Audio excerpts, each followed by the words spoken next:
Everybody firing up, including the pole sitter Ryan Hunter-Reay, Tony Kanaan in his new ride at Target Chip Ganassi Racing for 2014. Simon Pagenaud was a top 3 in the championship last year.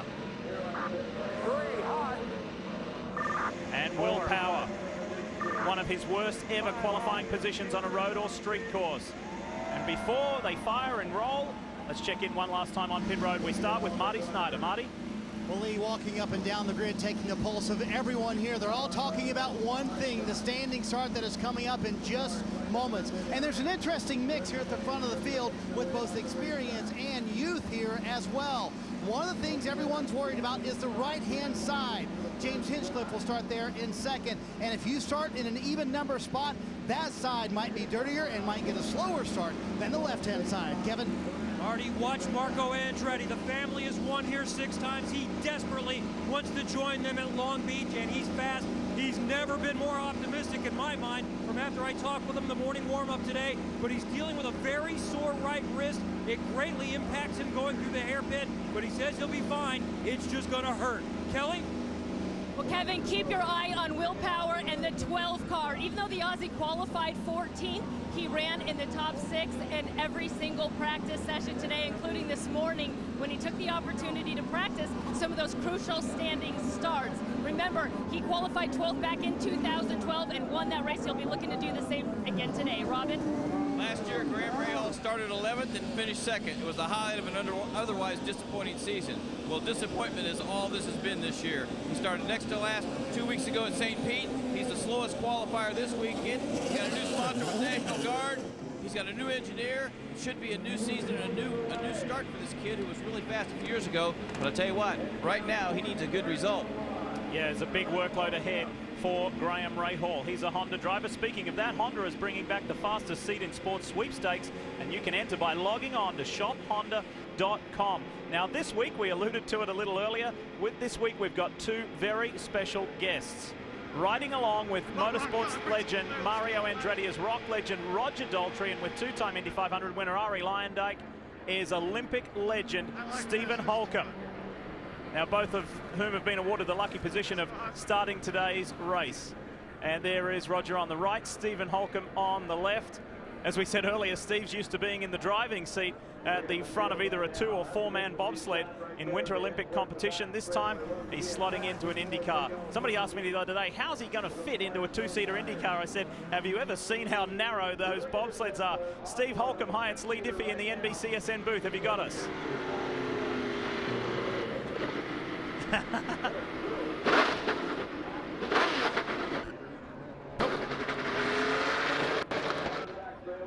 So we'll leave them to enjoy their ride with both Mario and Arie. And be sure to log on to shophonda.com, and you can have the opportunity that Roger Daltrey and Stephen Holcomb have today by starting a Verizon IndyCar Series race. Sweepstakes begin May 1st and end August 6th, and there's no purchase necessary with that. And Townsend, with that, let's take a closer look at this legendary street course. Well, Lee, let's take a lap around this IndyCar's most significant race outside of the Indy 500, and it all starts in braking for turn 1. It's the ultimate game of chicken. Who can brake the latest? You have to walk the tightrope here in the red zone. You see balancing the car right at the very limit of adhesion. Go too deep though, you can end up in those tires. Then you've got the same thing down at turn 9, except here you also have massive bumps to deal with on entry. Really difficult. You'll see here they brake slightly off the bumps, then get far over to the left, and then you hit that really smooth asphalt. There's a ton of grip there. That takes you down through 10 and 11 and over to the hairpin, which is the slowest, tightest. It's the weirdest corner in racing. The hairpin is so unique. You can do it with either one hand. We're going to see here with Charlie Kimball kind of going rodeo style. Reaches down with that left hand and just yanks the thing over. Right hand's off the wheel at that point. Some of the drivers, like myself, prefer a more conventional approach, going 9 and 3. Here we're on board with Graham Rahal. The big crossover, you see his hands crossed up. I like to keep 2 hands on that wheel at all time because these things are beasts. Guys, the beach is unlike any other. There it is. And it is a tough task, and fancy doing it with 23 drivers and 80 laps around here. It's time now to take a look at how they'll line up with the Mother's Polished starting grid, and it's an all Andretti Autosport front row. It's the highest starting position at this venue for James Hinchcliffe. No Penske or no Ganassi in the top 6. And Paul Tracy, you've driven for the big teams. You've won here 4 times. What happens when you're in these tough starting spots like Will Power and Helio Castroneves and you're up against it? Well, immediately they're going to use their experience. All these street races always turn into some type of a save fuel type of a mode. You're going to try to save as much fuel as you can, hit off sequence, do a different strategy. And guys like Will Power and Dixon, they're experts at this. They have a ton of experience, so that's what they're going to use. So we'll see. Watch for those guys coming through the field. Will Power alluded to it earlier. Hopefully Tim Cindric, the president of Penske Racing, will call some good strategy and get him through. We're going to give you plenty of onboard views today from Southern California. This is Graham Rahall's view with thanks to National Guard. Charlie Kimball at the Ganassi team is also carrying an onboard camera with thanks to Novolog FlexPen. And Will Power, who starts 14th, will give us this view with thanks to Verizon. Remember, as Kelly told us earlier, Power has won here from 12th position. Charter Communications gives us this view aboard Simon Pagenaud's entry, the 77 machine. And we'll keep an eye on the Frenchman because he's been quick this weekend. And thanks to United Fiber and Data, James Hinchcliffe starting on the front row. The Mayor of Hinchtown will show us this. Will he beat his teammate to the front row? And of course, the pole sitter for the 6th time in his career, Ryan Hunter-Reay. And I want to remind you to download the IndyCar 14 app. Visit verizon.com/IndyCar. The App Store or Google Play. That's Verizon and IndyCar. And of course, driving technology. We just heard that Arie Luyendyk spun the 2-seater there. We heard what sounded like a bad double clutch downshift, so maybe he's having some issues out there, or maybe he's just getting after it. Maybe he's getting after it and misses being out there, so it's it's exciting times for everybody. Anytime you get an opportunity to drive the streets of Long Beach, you definitely want to push the car to the limit. Maybe Steve Holcomb said, hey, listen, I just come off winning 2 Olympic medals. Give me a real good ride. No doubt. We'll see. Marty? Well, Lee, we've talked about Will Power and the strategy that Tim Cindric will deploy. I actually was with Will Power and Tim Cindric as they were making the decision on what tires they would start today on. They're going to start on the Firestone primary tires. That's contrary to everybody else pretty much in front of them. Now, Cindric told me it's a risk. I know that. We're going to give up some on the start, and if there's early cautions, we'll give up some. But think about what it'll be in the second half of the race for Will Power. They'll be able to go to the red, softer, quicker tires, back-to-back stints. That's when Will Power expects to make his move, Lee. And to be in accordance with IndyCar Series rules, there are 2 types of tires, 2 compounds. You'll see the black wall Firestone tires and the red wall. You must run each compound at least once for 2 green flag laps during the race. Paul, how important is that tire strategy? Well, it's important, but I see, what's going on right now is a lot of guys spinning tires, revving up the motor, and Townsend can tell you this. Normally, we would coast around and try to save as much fuel as we could, but I see these guys all warming up their tires really aggressively. One thing, Paul, that we talked about for the start of this race, we're looking at start line right here, that start-finish. Now, this big painted Long Beach Grand Prix graphic is causing the front row drivers a lot of concern. Trying to get the wheel spin minimized over this stretch right here is a big concern for Hunter-Reay, also for Hinchcliffe. I think these guys here in row 2 are going to have the best chance to lay down the rubber. We could see row 2 and 3 get a big jump. We will see the lights once the 23rd car is in and boxed and ready to go. The first standing start for 2014 at the 40th running of the Toyota Grand Prix of Long Beach. And when the lights go out, the race is on at the beach. Standing start at Hinchcliffe bogs a little bit, but the rest of the field get away cleanly. That was a good catch from James Hinchcliffe, but Pagenaud got away to a flyer. So too is that Carlos Munoz. No, it's Bourdais. Bourdais on the outside. Andretti Autosport and KVSH. Through turn 1 they go. Great start, Marco Andretti as well. Unbelievable that they get through there cleanly. I was looking back through the field for the hard chargers. This is difficult. Can't go too wide at the exit here, or can you? They make it through cleanly. Amazing. Ryan Hunter-Reay leads the way. Scott Dixon looks for an inside there on Joseph Newgarden. Couldn't quite do it. We're hearing that one of the cars at the back had a very difficult time getting underway, Sebastian Saavedra, but he is now moving. Tough break for Saavedra, really struggled through qualifying, while his teammate here, Bourdais, no issues, super fast, up front now running P2, and inside that's Carlos Munoz on Justin Wilson. That's a big move, but Wilson switches back.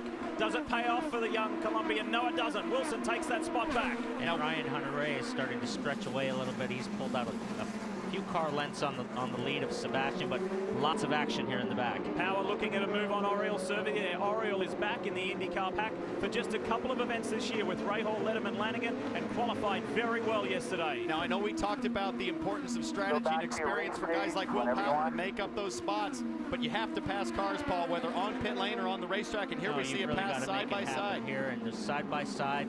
Newgarden. Nice clean pass, little squeeze on the charter car, but pretty clean pass.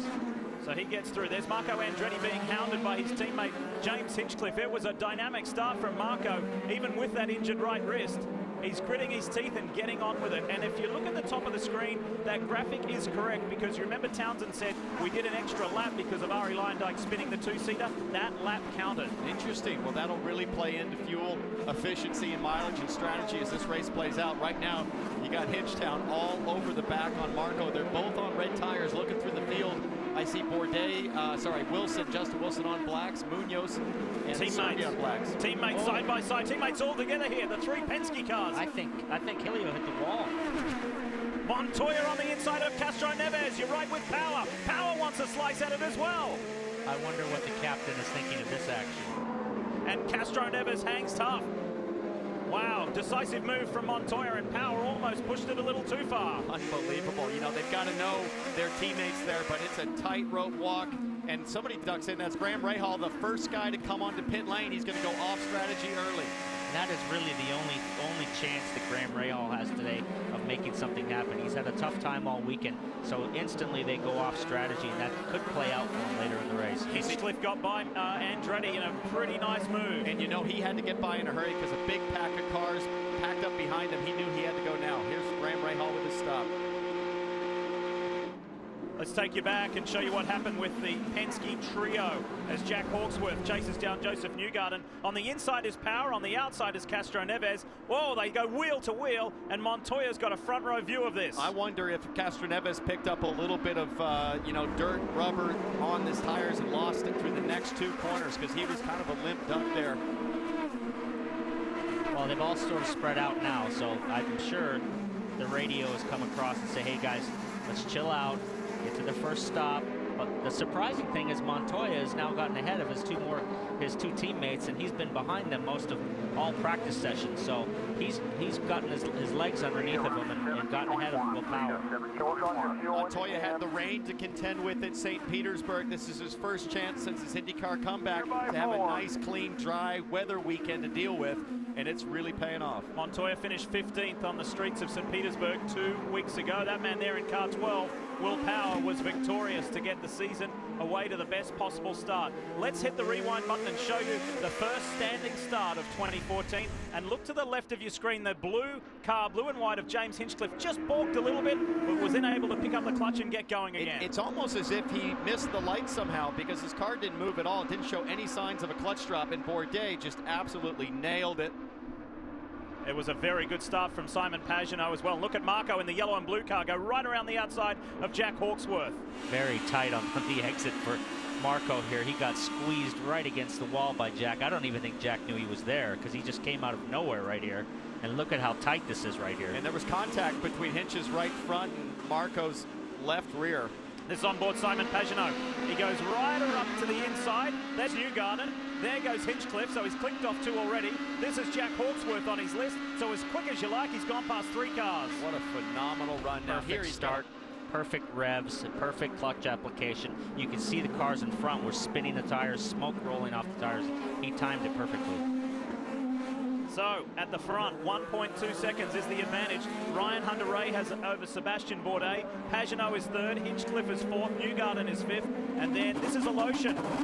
Mikhail Aloshin, the Russian driver for the Schmidt team, who has been very impressive so far. He really has. You know, I talked about in the pre-show the stone-cold killer mentality, and this guy has it in spades. Never been to the United States prior to signing his contract to race with Sam Schmidt this year. Not only has he never been to Long Beach, never been to California. It'll be like that all season long, but he's acquitting himself very well. So the 2012 champion and former winner here on the streets of Long Beach, Ryan Hunter-Reay, has it under control early on in round 2.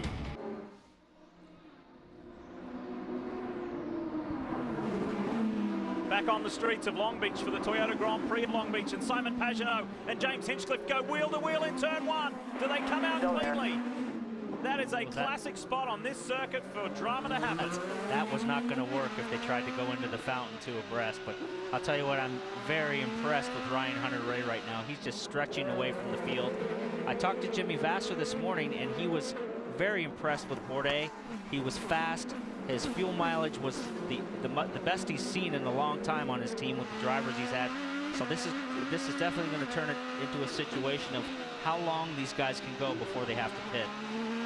Listening to the voice of Paul Tracy, 4-time winner here on the streets of Long Beach. Paul joins me, Lee Diffie, Townsend Bell, Kelly Stavis, Marty Snyder, Kevin Lee, and Robin Miller for the second round of the IndyCar season.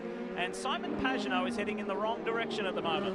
He is, and one of the things I'm watching is that morning warm-up, I talked to the drivers afterwards. Most of them said, yeah, you know, red tires versus black tires, doesn't seem to be much of a difference. Reds are a little quicker, they hold up well. But that was when the ambient was low 60s, the sun was blocked by clouds. It's now a glorious Long Beach day. The sun is out, it's pounding this track, and I'm really curious to see what happens over the next 15 to 20 laps as those red tires get hotter and hotter and the grip level goes away. If you're wondering what's happening in this race up front, 3 seconds in the lead is Ryan Hunter-Reay over 3-time winner Sebastian Bourdais. Hinchcliffe is 3rd. That car there, the charter car, is 4th. And this is Tony Kanaan making his pit stop, Marty. 5, 4, 3, 2, 1. And you hear me called to the stall moments ago. We had Takuma Sato also pit, last year's winner. They're going on the 3-stop strategy as well. TK has struggled with his car all weekend long, Lee. Just no rear grip in the team car. They too going to this alternate strategy early in the race. The weekend got off to an unhappy start for the reigning Indy 500 champion, where he had a bizarre eye injury, and it took a couple of days for it to come good for Tony Kanaan. So it hasn't exactly been a happy trip to California. Yeah, you know, the 3-stop strategy Marty mentioned here, new red tires for Kanaan. He didn't advance to the Fast 6, so he had a fresh set of reds to throw on. He started on blacks. What they're thinking here is let's pit early, let's try to get on clean track with good, fresh, grippy tires and just make lap time, do something different, see if we can make up for a poor qualifying showing. I'm actually surprised Tony came out behind Graham because he was quite far up the road in front of him before the pit stops. I don't know if he had a problem or maybe brushed the wall or something, but Graham started from the back and now he's come out behind, or Tony has come out behind Graham. Yeah, well, it's a long pit lane, Paul. You know, you've got the IndyCar pit plus the ALMS or the IMSA pit. It's a long ways on that pit speed limiter. There is our leader, Ryan Hunter-Reay, in the DHL Honda for Andretti Autosport. There is Sebastian Bourdais, James Hinchcliffe. Takuma Sato is out of the mix. He's already been in for a damaged car. And we go back to Sarah Fisher Hartman Racing's Joseph Newgarden. And Joseph doing a very solid job in 5th place. The car has been quick all weekend. He was fastest in morning warm-up. He's in the groove here, Townsend. Oh, he's just done a fantastic job. You know, talking with Sarah Fisher this morning, she is so modest about taking any credit for her team's success. She always puts it on the people, the guys, but she is the captain of that ship and does just such a fantastic job with great people, good equipment, and an awesome up-and-coming driver. Kelly? Joseph Newgarden admitting that there was a lot of pressure that comes along with the Long Beach Grand Prix, said it is the crown jewel of these street races, and with so many people on hand, he's feeling it today. He told me, of course, every race they would love to win, but realistically, for him to finish in the top 10 would be a good day for them. Kevin? Jack Hawksworth is having a very good day so far. Started 5th, only lost 1 spot at the beginning of the race. He's settling in 6th. Brian Herta is coaching him through this race, constantly talking to him. One thing of substance, he's telling him, go ahead and save a little fuel right now. So he's running pretty good lap times and saving. Jack Hawksworth, if you were with us earlier in the show, he's got that broad northern English accent. He's from Bradford in West Yorkshire in the UK, and he has just gone one step at a time. He was the Star Mazda champion a couple of years ago with 8 wins. He won 3 times last year in the Indy Light Series, and here he is now in 2014 as an IndyCar driver at just 23.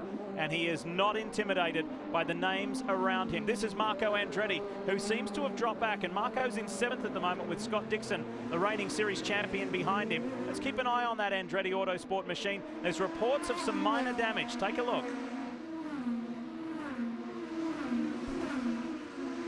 And if we saw the fantastic start from Marco, but in that we saw him get squeezed into the wall. You guys talked about that. They think there may be a broken front wing from that contact, but Marco's hanging on the best he can, as you mentioned, got up to 5th, has now fallen back to 7th. You guys talked about his wrist from the accident at St. Pete. It hurts when he's in full lock, turning to the right. You guys talked about how you have to come down and put pressure on that right wrist.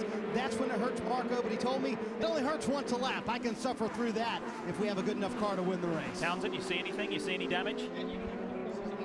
His upper front left end plate here is just kind of flapping. I'm not sure if that would have come from contact, though, because it's awfully high unless it clipped kind of the hinge point there, Paul. Yeah, and it will definitely upset the balance of the car here. It's so important to have good front downforce under braking, and he has really backed up a long way. He was battling with hinge right off the start, and now he's backed up 4 or 5 positions.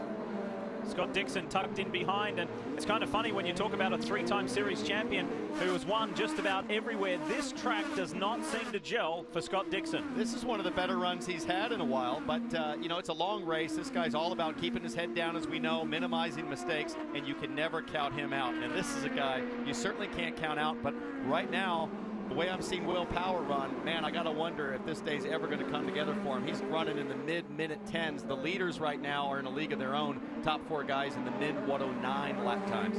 Quick game you can play at home. I'll give you a question, I'll give you the answer. Who do you think the biggest mover is in the field? Make your predictions. It's Juan Pablo Montoya, the 1999 winner. There he is in the back of that shot in the Verizon car. Montoya has moved up 5 positions from his starting spot. Well, he's going to have to get around Justin Wilson's no easy task, and a young Colombian fellow countryman, Carlos Munoz, having an awesome run up there in 9th place right now. Paul, take yourself back to when you were a hungry young tiger surrounded by legendary names. I asked Carlos Munoz, when you made that move on your fellow Colombian and your idol when you were a young man, Juan Pablo Montoya at St. Petersburg 2 weeks ago, what did you think? He said, nothing. I need to pass everybody like that. That might be just a game of wits, but I'm sure if he is looking in his mirrors and seeing his idol, Juan Pablo Montoya, I'm sure he's nervous about it. But Juan is a racer's racer. The guy just lives to race. He charges all the time. He wears everything on his sleeve, and he's moving forward. He's pulled away from his 2 teammates. And there he is, JPM, the man who has won the Monaco Grand Prix. He's won here at Long Beach. He's won the Indy 500, but the fire still burns. And look, that just shows you how tight it is around the fountain.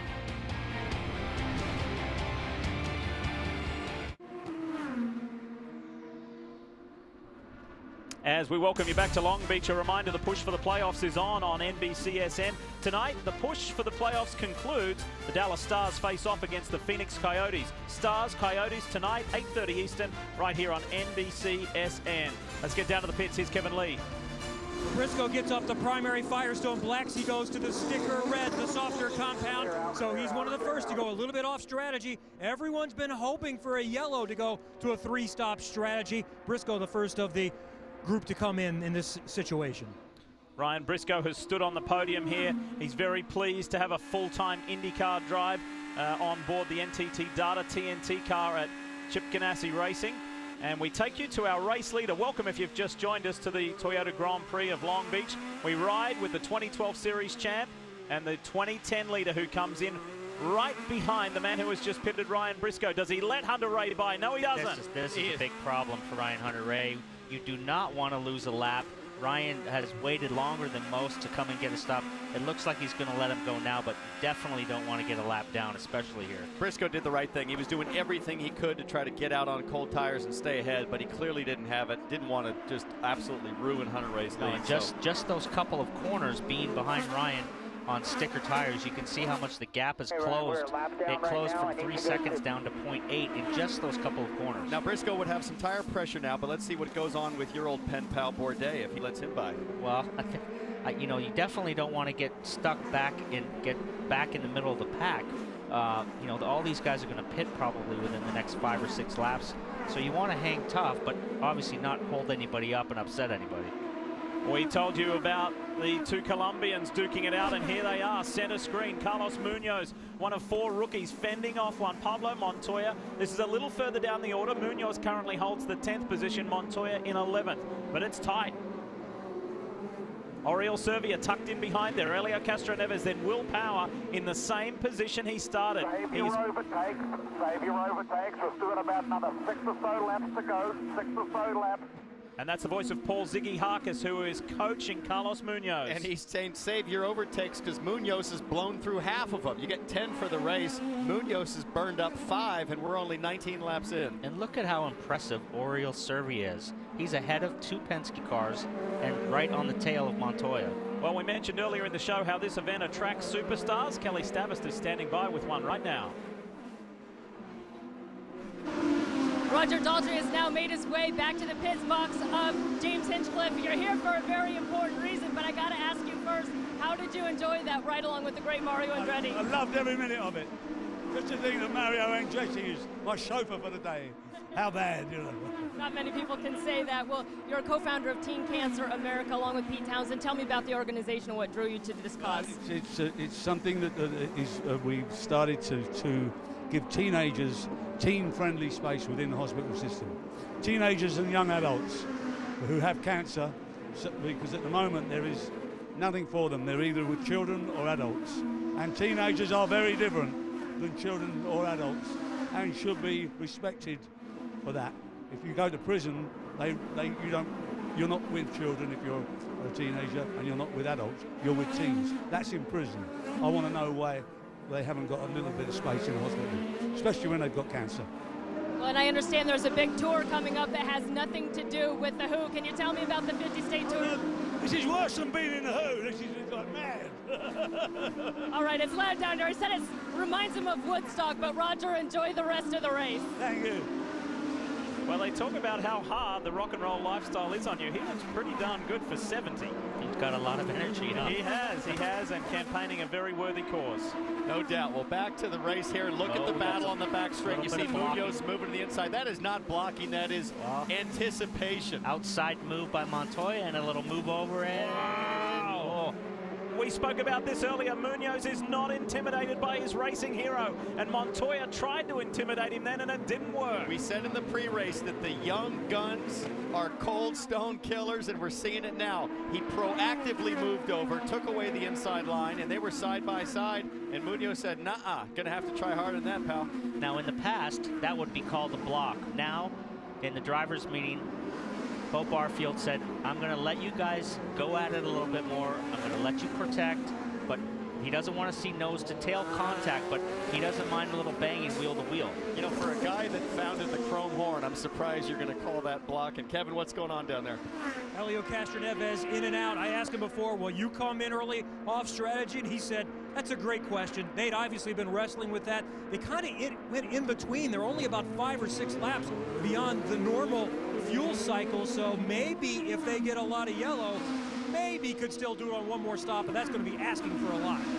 So the order as they run now, it's Hunter Ray who's extended his advantage over Sebastian Bourdais. James Hinchcliffe is still third, and then we've got Pagenaud fourth and Newgarden in the top 5. Watch this. This is on the right of your screen. It's Juan Pablo Montoya and Carlos Munoz on the left. Finally gets it done. That's the old shake and bake. Yeah, faded to the outside a little bit, showed the right side mirrors for Munoz, and then ducked to the inside. Jack Hawksworth, Marco Andretti, Scott Dixon, Justin Wilson. That is 7, 8, 9 right there. Juan Pablo Montoya in 10, and this is the series points leader, Will Power in. All alone here past the 3. Past the 3. And you hear Tim Cindric talking to him. The race really not falling the way they wanted. They didn't make the progress on the primary tires in this first run. You see the sticker reds going on. They want a clean track on this run so they can make as much progress as they possibly could.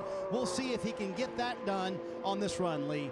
And he was being philosophical about what happened in qualifying, and what happened was he doesn't know.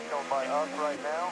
The time just didn't come when he needed it to come, and he said, okay, I know I'm up for a tough day tomorrow, today that being, and we'll see what happens.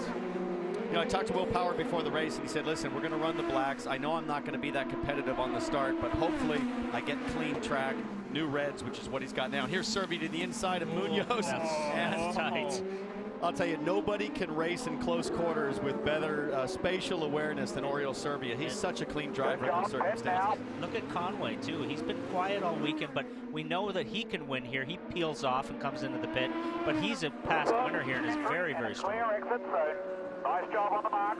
Let's stand by at Andretti Autosport for Carlos Munoz. Here's his first stop of the day. We also see Mike Conway coming in. There's Ryan Briscoe's car. They have an electrical problem. You can see that TNT car. Munoz in. He's had a solid run. Starting in the 11th position. He's running in the 11th position. That's a nice stop. They go from the red Firestones back to the primary tires. So Munoz trying to make some time on the harder compound in this segment. And no positions gained or lost there. Munoz stays ahead of former Long Beach winner Mike Conway, who is in the Ed Carpenter car. Teammates here, and Will Power ahead of Helio Castroneves. Both on reds, so it's interesting that Helio switched over to Will Power's setup for qualifying and found it to be much better for him than the direction he was going all weekend. Look at this angry little bunch. It's Scott Dixon, Marco Andretti, Jack Hawksworth, Justin Wilson, and Juan Pablo Montoya. Andretti says, I'm out of here. I've had enough of this. I'm going to pit for the first time today. And Hawksworth comes under pressure from fellow Brit Justin Wilson. Watch that Boy Scout of America car on the outside and executes the pass beautifully. Now, really interesting to see what he did there. When he popped out for the pass, he really took away the line for Hawksworth to move back over. That's a veteran move on one of our young guns. Let's check in with Andretti. Phenomenal action on the track lead, but on pit road, Marco Andretti already leading with the primary sticker tires on. They did not change the wing despite that very slight break. He said the car terrific. He wanted to pit though. He said I was hanging on at the end of that run. And another position gain for Juan Pablo Montoya in the Verizon Chevy for Penske Racing. He gets by Jack Hawksworth. The Hawksworth must have a problem. His tires must be completely gone. Have used them up because he's falling down through the field now. Montoya made it easy work of him in the infield. And Justin Wilson's on those black tires, so he's one of the few that started early on blacks, and they're really coming into their own now as the reds fade off. Here's Hunter Ray trying to work his way past Serbia. Oh, and this is going to help Sebastian Bourdais. There's a bit of traffic between he and that DHL Honda. We ride aboard with Hunter Ray. Have a listen. This is exactly what you don't want.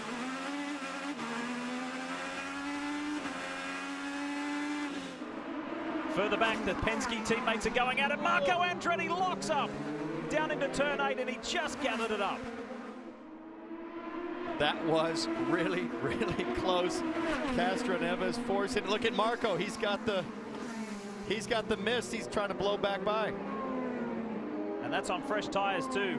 Typically you don't want to do that on fresh tires. All right, late in the run, but not when you first come out. Trying to fight the good fight. Meanwhile, Will Power has skipped away from Castroneves. That cost Helio time.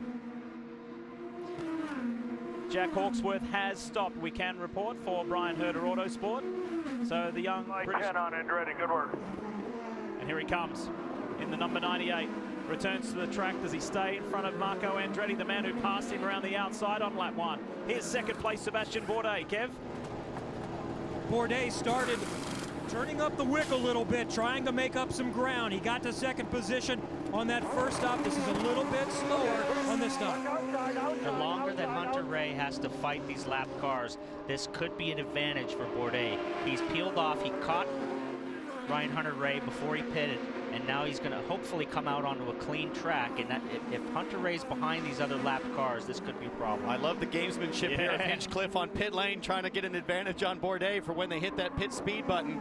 Really tough here. It's so easy to lock up coming out of the pits on cold tires, especially the blacks. People coming by now, push, push. He's got a clear track. You see all this traffic, all the traffic that Hunter Ray's had to go through will cost him time. Mike Conway working on Carlos Munoz. You saw both of them come in to the pits at the same time and exit at the same time. So the fight goes on. Race leader is in after 25 laps. This is critical right here, how much time that he lost messing around with the lap cars. You got a wide open pit lane. I think it's going to be really tight because Bourdais was pretty slow on that stop. That wasn't that clean and snappy. Let's see how fast the DHL guys can get it done. It's going to be interesting to see how much that traffic did cost him, guys. It's amazing. You spend all those laps building as big of a lead as you can, and then it can all go away in a couple of seconds. And long time on the left rear for Ryan Hunter Ray. Are you okay? As well, Ryan Hunter Ray leaves the I pits. just couldn't. Interesting sequence. Turn to the rear on the brake balance. Good. So what Bourdais saying there is he tried to go to the rear on the brake balance, and he did that in anticipation of cold front tires to not lock up. And he said, I just didn't go far enough. So I think what we might see here if we get a replay is locked up front tires and going head on to the tires. Let's check it out. And this brings out our first yellow of the day, being hunted down by James Hinchcliffe.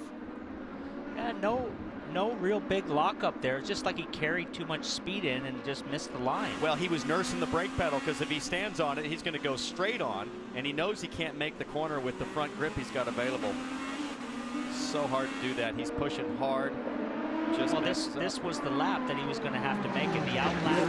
In the traffic with Hunter Ray, he was pushing to the limit, and tiniest mistake puts you out of the race. I mean, this has virtually ended his opportunity to get a good finish here. So PT Townsend, we saw Hinchcliffe hounding Bourdais coming out of the pits. He was right behind him. He was hustling. He was racing. Did the Frenchman get distracted? Oh, you bet. I mean, he sees not only Hinchcliffe behind him, but like you said, Paul, he knows this is his opportunity to make ground on Hunter Ray. Well, now looking at the damage here, the front wing's totally mowed up, but the rest of the car, the mechanical suspension on these Dallara is so tough, he might be okay to continue, but certainly going to be tough to get a good result. For sure, and I'm sure Jimmy was on the radio saying, push, push, push, and that was one of Sebastian's specialties. He was so quick in his career. When I raced against him in Champ Car, he was so fast on cold tires, and I'm sure he was trying to make everything he could make. Have a look at that graphic. The top three you see there, Dixon, Wilson, Montoya, yet to pit. The pits are closed. They are not open for servicing just yet.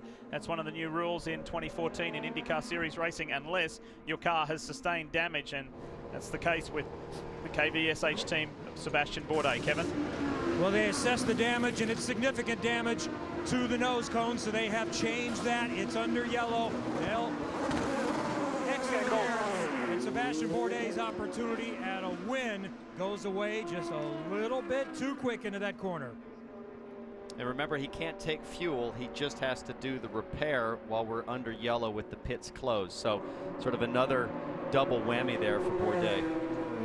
Yeah, I spoke to Jimmy this morning, and he just said that, you know, Sebastian's confidence is just not completely there yet from when he was here winning races all the time. And he said it's a building block. He says he needs a good result, and then that good result will breed another good result. But he said just the confidence that he had after winning 4 championships, he's just not there yet. Guess who this helps massively? Graham Rahal in the National Guard entry. Remember, he was the first to pit earlier today. Came in, he cycled up, he'd made up 11 positions due to that first round of stops. Montoya dives to the pits, and Rahal has elevated himself up the order. Meanwhile, those top 2 are yet to pit, Dixon and Wilson. We'll see how that plays out for them.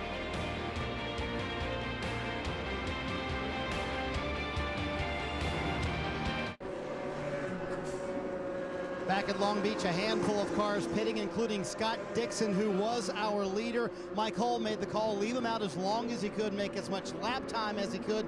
They put on 4 primary tires, sticker tires. Kevin? Well, unfortunately, Ryan Briscoe is out of the car. His day is done early. What was the issue, Ryan? We're not sure. The engine was losing power in the bottom end.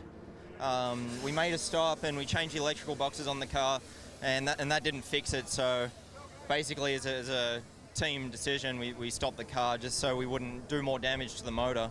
It's really disappointing. I got a really good start. Felt like we were going to have a really good shot at moving up into the top 10 today, and it's just too bad. But we'll certainly investigate and try to figure out what it is and move on to the next race. Thank you, Ryan. Not the result that the Ganassi guys wanted today with the TNT colors. We're under our first caution of the day, the 40th Roar by the Shore. From the streets of Long Beach, Simon Pagino in front.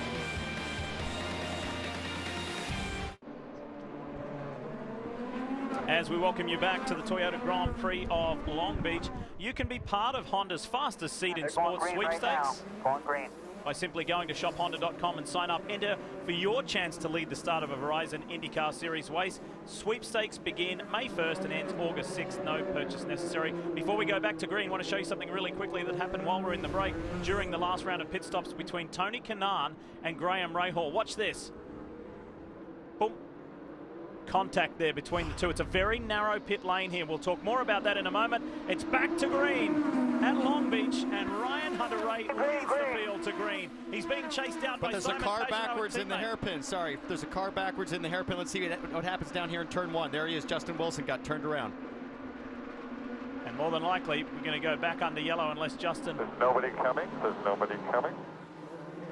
...has that fired up and can flick spin and get himself going again. Back to action after the opening full course yellow of this race. Ryan Hunter-Reay has led every single lap.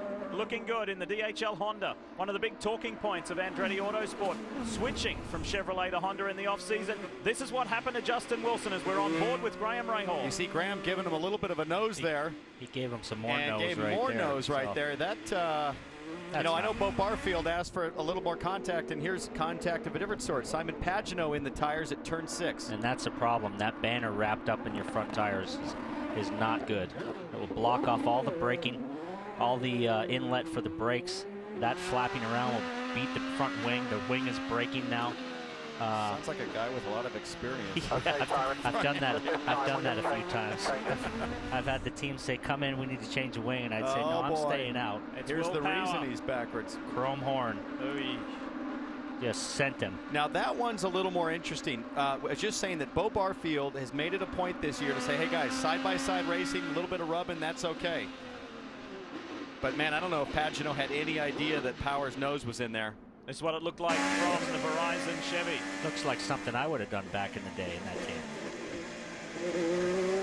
Not quite close enough. Simon Pagenaud has limped his way back around to the pits. Kevin Lee is standing by, and he was in second place. Frustration for Pagenaud. Oh, it has to be. Will Power is one of his best friends, but also one of his fiercest rivals, former teammates. Pagenaud says that's the guy I'm always trying to beat. This is more than just a routine nose change because they've got to get that banner out of there as well.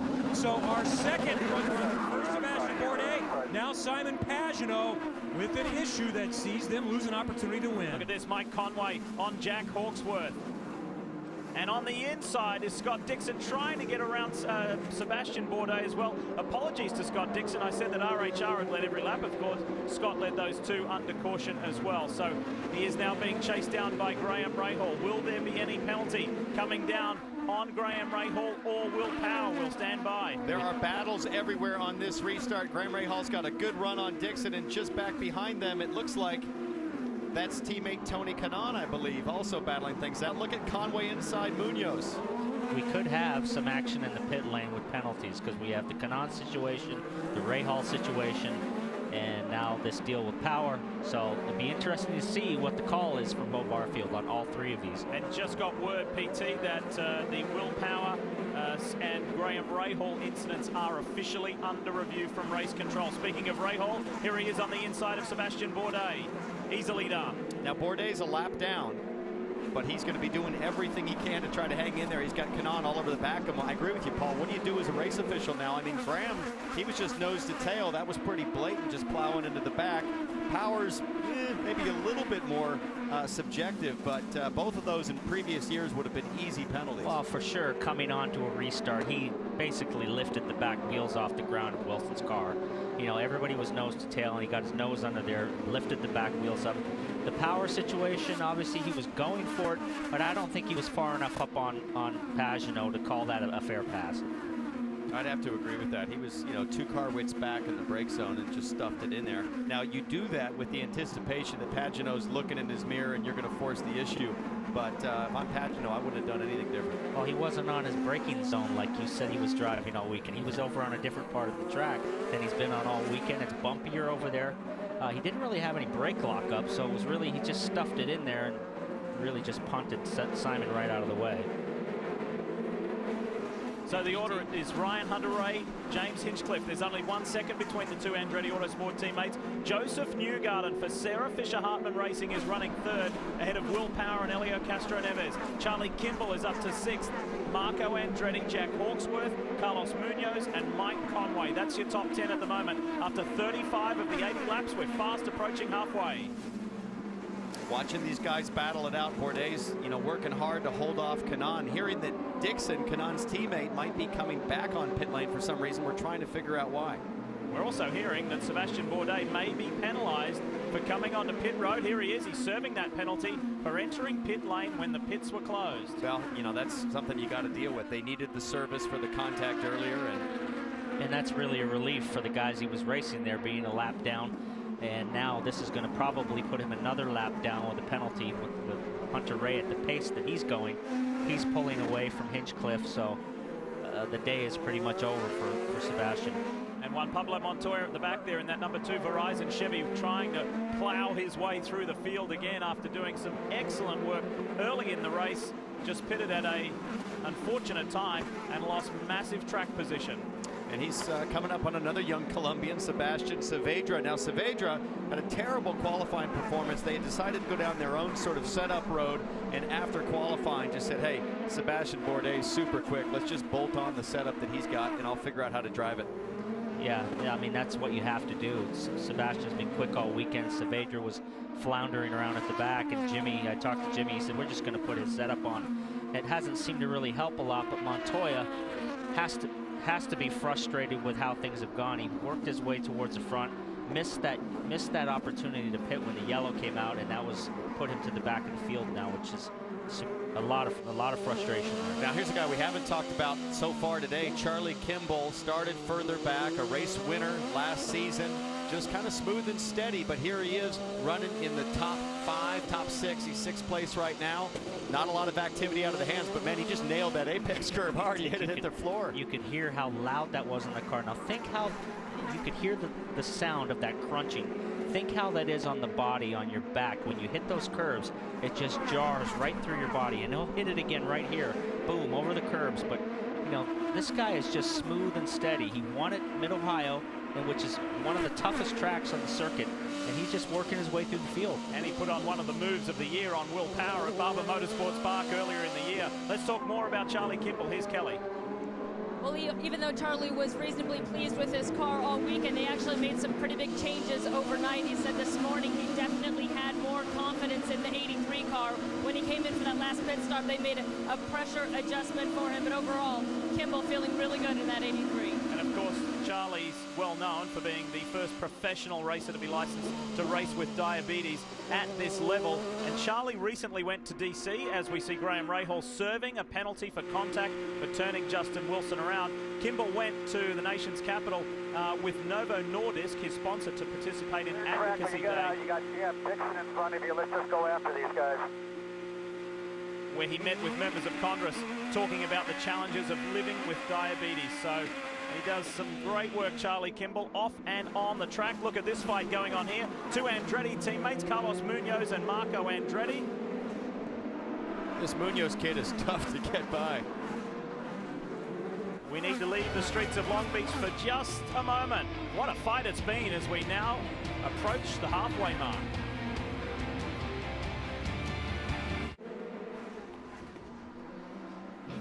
NBCSN is your home of motorsport, in particular open wheel racing. And coming up, it's the UBS Chinese Formula One Grand Prix. That's next Sunday. We look forward to that. That's depending on where you are in the country. It's Saturday night, Sunday morning, 2:30 a.m. Eastern on NBCSN. And coming off that Bahrain Grand Prix of a week ago, boy, oh boy, is there a lot to talk about in Formula One. We've got a lot to talk about too as we welcome you back to the streets of Long Beach, California. Not only the superstars of open wheel racing, we have an Olympic superstar here with us.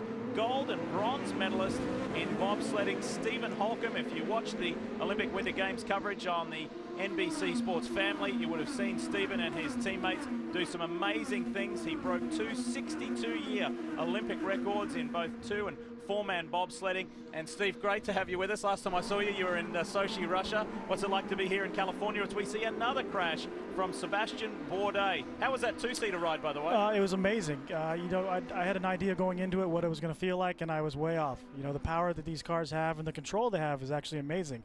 I was expecting it to be a little more out of control, and but you know, we were going 150 miles an hour, and you see the corner coming up. I was like, we got to slow down here pretty soon. And of course, he slows down pretty controlled, and we made the corner, and it was pretty cool. So really Townsend mentioned we just got a call through on the headsets to say there's going to be an extra lap because Ari Leindyke has spun, and then we thought, hang on a second, Steve Holcomb's in with Ari. What happened? He just came. I think it was either 5.6 or 6.7 or 7.8 maybe, and just came in a little a little hot, and I don't know. It was you could tell. I could tell something wasn't right when we went into it, and but even a couple seconds before, I said, I was kind of joking. I said, I don't use brakes when I'm competing. Why are you using yours? And of course, you go to the next corner and spin out. So I felt a little bad, made to sit there. But I guess I got a little bonus ride, a little extra ride along. It was kind of cool. Did you have to jump out and push to get restarted? No, I thought about it. It was that very tight fit. I got more space in the box. Let's see what happened here to Sebastian Bourdais. Man, another situation with the front brakes fully locked up. It's almost like the rear brakes weren't working at all there. Yeah, it's fully locked in the front. Steering wheel turned. And you can see let go of the wheel there pretty hard. Well, That's he let go, but he also threw his hands up as if, man, disgust. something's not working on this. He's disgusted. That's the French. Oh, look at this. Charlie Kimball. Whoa. He has significant engine issues. That looks like left side engine bank. We're done. Oh, man, and he's so upset. God, he had a great run going. He knows it. And this is his home race. His folks are here, family and friends. There's about 50 people here from his hometown cheering him on, but no more.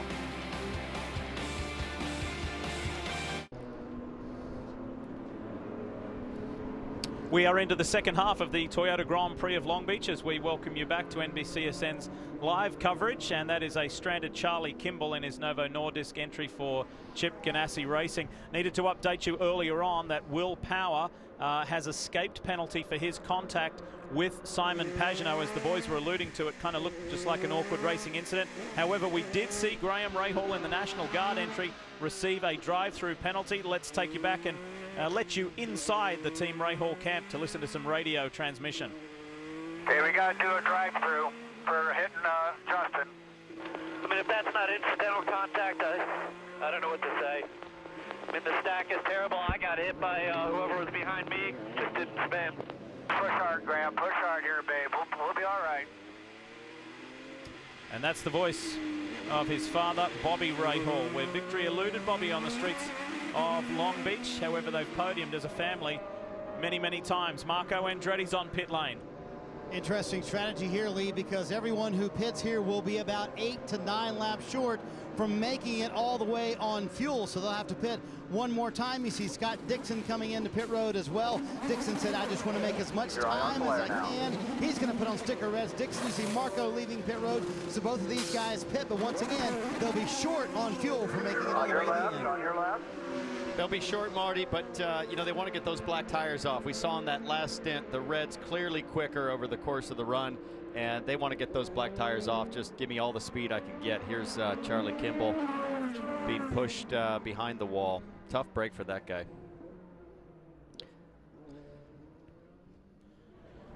So as Charlie Kimball receives help, the initial reason for the caution was Sebastian Bourdais crashing into the tyre barriers, and then Kimball's car simply expired. We'll do what we always do. Yellow, commercial, come back and go racing.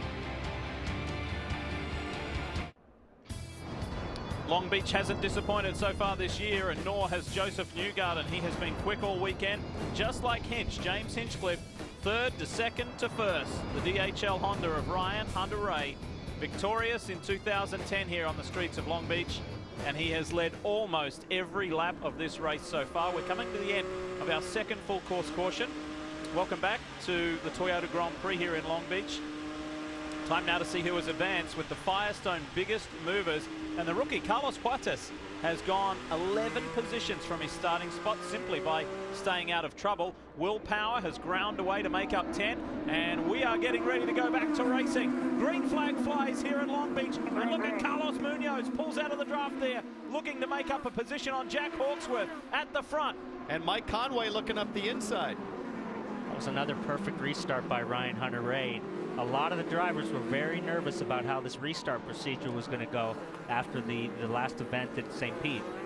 Well, they all expected a big accordion, but I really like the way it's playing out. I mean, it used to be back in the day, you'd only have 3 cars through the hairpin before the green came out, but it's picture perfect 2 times now. Race director Bo Barfield asked the drivers at yesterday's drivers meeting, I'm going to leave it in your hands. Drive respectfully to each other, drive maturely. I'm going to leave it up to you. You know how to conduct yourselves. Unfortunately, I think Simon Pagenaud's on the short end of that new mantra, Paul. I mean, Man, that's a tough break for that guy, but it really sets the tone for mano a mano. Whoa, look at Conway on Carlos. Squeeze job, tight against the wall. I think he's got him. He's got him. Up to 9, nice move. Yeah, there was no respect there with Power and Pagenaud. And man, I wish Bo Barfield was the crew chief when I was driving. I would have got a lot less penalties. You and me both. If we could turn back time, baby. Look at that, Oriol Serbia in the all-black car for Rahal Letterman Lanigan. He now works on Carlos Munoz. How about Oriol Serbia, a part-time racer, didn't compete at St. Pete, one test day, and look at him all over the back, pushing to get into that top 5. Inside, and the Spanish driver thinks about it twice as Munoz comes up on Mike Conway. Hunter Ray, Hinchcliffe, Newgarden, Power. Castro Neves has worked his way back up to 5th. Hawksworth, then this group of Conway, Munoz, Serbia, and Huatis. The rookie doing a good job. Tony Kanaan just outside the top 10. Now Munoz is struggling here because he's on his black tires, his one stint on black tires. Everybody else around him has the reds. Close at the front, and the guys who shared and enjoyed the front row have been at the front of this race for the majority of the time. James Hinchcliffe in that blue and white. Andretti Autosport machine may not have got the best start, but boy, he came back strong, and he's been chasing his teammate Ryan Hunter-Reay down ever since. Time to go through the field. Here's Marty. Well, Lee, it's a beautiful day. Let's take you for a ride through the streets of Long Beach, and Ryan Hunter-Reay has had a nice and easy ride today up front for much of the day. In fact, the only adjustment on the car, 0.2 of a pound of air pressure out of the rear. His car was a little loose on the first run. They'll pit in about 5 laps, Kelly. James Hinchcliffe recovered after that slow start. He's back up in that second position, although he's been complaining a bit about a loose back end. Behind him, Joseph Newgarden in the 67. The decision for him is whether to take black or red tires for his final stint. He said they're definitely faster on red, but they're going off quickly. The blacks are more consistent. And Will Power back there in 4th. Now the race is starting to play their way. They're in a very good position. And don't be surprised if Power pits a little earlier here than everybody else. The strategy they used 2 years ago, Kevin, to get to the win here, they pitted first on that last stop with 31 to go and won the race. And Power went in first among those top 4, but Castro Neves came even a lap earlier, so they're hoping to make it a 2-stop strategy. They're going to need some yellows to get that done. Jax Hawksworth continues his great run in his second IndyCar race. He's running in the 6th position there. We see him in the 98 charter colors. What a fantastic run for Hawksworth. Brian Herta continues to tell him to save those push-to-passes for the end of the race. And Mike Conway running in 7th in the Fuzzies car.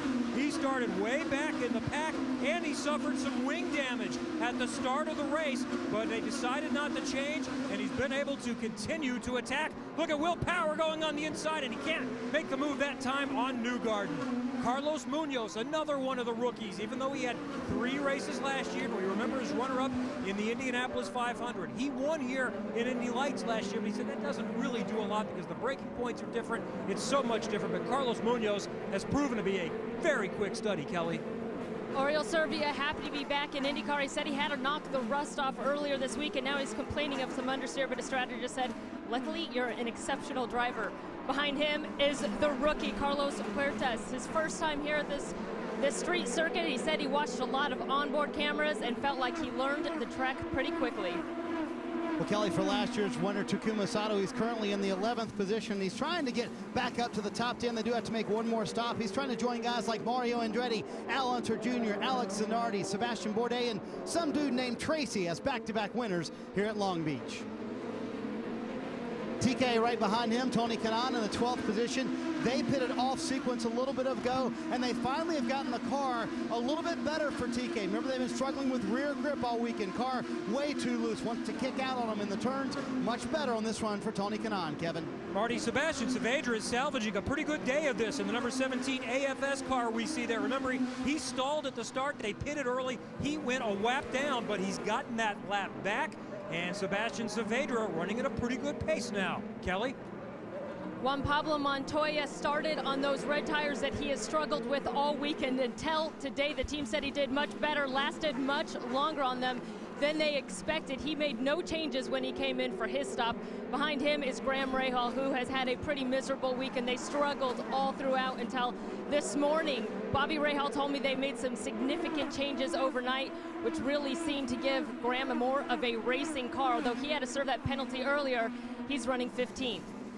Kelly, Marco Andretti spent much of this first part of this race in the top 10. In fact, in the top 5 right now, he is in 16th. And he told me earlier this week, he said, I know we'll be good on the ovals this year. This is where I want to get better, the street courses.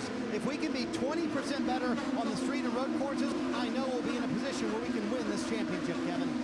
Unlike some of the other rookies for Mikhail Iloshin, he is learning every single week. He said he spent the first 2 days simply trying to learn the circuit. Simulators help, but they don't just get it done. And side by side, and we see a move for position there. Iloshin, though, is attacking more and more through each session. We saw Andretti try to make a move on Rahal, couldn't get it done.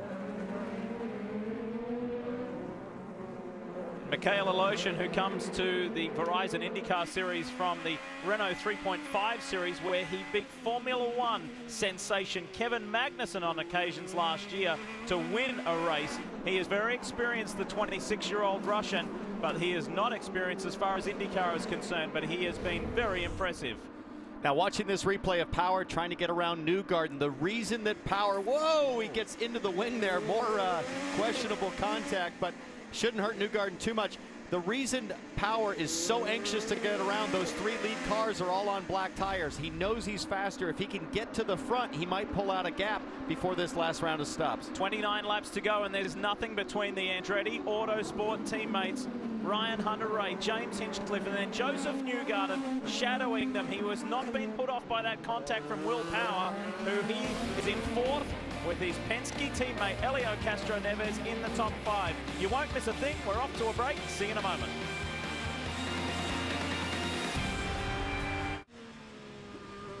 Back on the streets of Long Beach, race leader Ryan Hunter-Reay and race contender and championship leader Will Power in, Marty.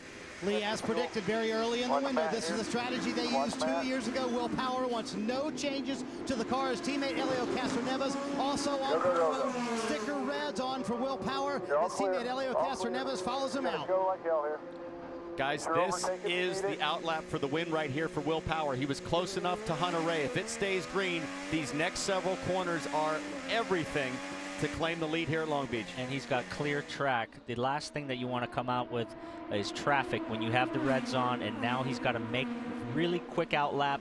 The next 2 laps are going to be pivotal for him. He was within range of Hunter-Reay. If Hunter-Reay has a good stop, I think they're going to come out pretty much neck and neck with each other. We've spoken a lot about the difference of Will Power from the second half of the season on as Ryan Hunter-Reay comes in. We'll get back to that story in a moment, but let's focus on these two. This is first and second in the motor race, and this needs to be the best that Andretti Autosport's got to get Ryan Hunter-Reay serviced and sent to stay ahead of Will Power. And Hinchcliffe's got a great chance to just get ahead if his guys do an awesome job, which they've done all year so far. Power's coming up to turn 9 of the 11-turn track. And the money stop for Ryan Hunter-Reay and his team. He wanted no changes, but a long debate. He did a little turn on the front wing. A long debate. Primary tires, not the red tires. Let's see where he sequences out. Well, you see Will Power on your left there, really washed out in the hairpin there. That's going to hurt his exit all the way down this long straightaway. Here it is. Hunter-Reay's up to speed. Look to the right on Power's view. You'll see the yellow DHL car pop out, or do you? They've already gone. Now hang on, Lee. Cold tires for both these guys. Will Power's up to temperature, up to pressure. He's going to catch them like you've never seen before. Push hard here. In the background, there's Power. Both of these cars on blacks. We know that the blacks are not as quick as the reds. Will Power on fresh reds for the rest of the race. This is going to be a very, very interesting race. Joseph Newgarden comes in. He's been running 3rd for the majority of the race. What a day for Sarah Fisher-Hartman Racing. Going to sticker black. We're going to be real good here till the end. As we mentioned, Joseph Newgarden was trying to debate whether to go with red or black tires. You see him putting on those new primaries right now, which means they won't be as quick as the red, but they should hold on longer. Now let's see how this cycles through for Ryan Hunter-Reay. James Hinchcliffe. Power, incidentally, is all over the back of Hinchcliffe. And look to the right of your screen there. There is Newgarden with that fluorescent yellow being serviced. He's set and he's on his way out. 50 miles per hour down the pit lane, the speed limit. I am shocked that Hunter-Reay and Hinchcliffe went with blacks. Only 25 laps to go. You got Power on reds. and power is going to be all over him the next 10 laps. Here come the top three. Joseph Newgarden comes out in front. Wow. How about that? But can he maintain it? Now they're going to be all over him. This is going to be the lap of Joseph Newgarden's life. You've got the first three guys on the harder black tires. Will Power on warm soft reds. Hunter Ray to the inside. Oh, three of them get taken out. Oh! Can you believe what you've just seen? Castro Neves contact. Newgarden, Hinch, there goes Sato. They're plowing in. The track is blocked. Nightmare. This is a nightmare. The track is almost blocked. Track is completely blocked. Stay in your car, stay bolted in if you're okay. My goodness. The guys who have dominated this race in the top three positions are done. It is so hard to pass here that when you've got the target in sight, your eyes are as big as saucers and you're thinking, this is my chance. For Ryan Hunter-Reay, I'm afraid that wasn't high probability. Yeah, it was high risk. A little bit over optimistic, and I'm surprised at that move by Hunter-Reay. He's been so calm and so collected, and nothing has rattled him this weekend. But when he saw that car in front of him, he just went for the hole that was really just virtually closed. And you look at Joseph Newgarden atop, James Hinchcliffe atop, Hawksworth. And that is a blind corner, guys, coming through there. So for that kind of stack-up contact, you got Tony Kanaan also wrecked there. For that kind of contact, you have no idea those guys are there. Sato came around, nowhere to go. Sarah Fisher cannot believe it, PT. And it's a quick corner, as Sarah Fisher has to be absolutely gutted. This little team, which is really known as an oval team, they specialize really in ovals. It's really their first opportunity to win a street race. The kid was right at the front, trying to hang on, and a little bit of an over-optimistic move by Ryan. Yeah, big time. I mean, he'll watch this replay and think, man, I want that back. That's not a brake zone. I think that's he should a brush have waited of the to the next corner. At least. I think he could have squared him up and got him into the next corner. All right, let's run you through a sequence of replays. And boy, did the Sarah Fisher Hartman team do a superb job to get young Joseph out in time. And look, Sarah's pumped. She's pumped when she realized her young man from Nashville, Tennessee gets out at the front of the field. However, it was only for a matter of seconds. Here goes Ryan Hunter-Reay on the inside. He knew he was there. He knew that Ryan was looking. In fairness to Ryan, he knows that Newgarden's got cold tires, right? Yeah. So he's got one lap of heat in the tires. Right and here comes Sato. Oh, yeah, Joseph knew he was coming and faded him, and it squeezed him. But Ryan, you know, he had the knife between his teeth. He was going no matter what. Wow. And Will Power and Mike Conway said thank you very much as they just skipped on through.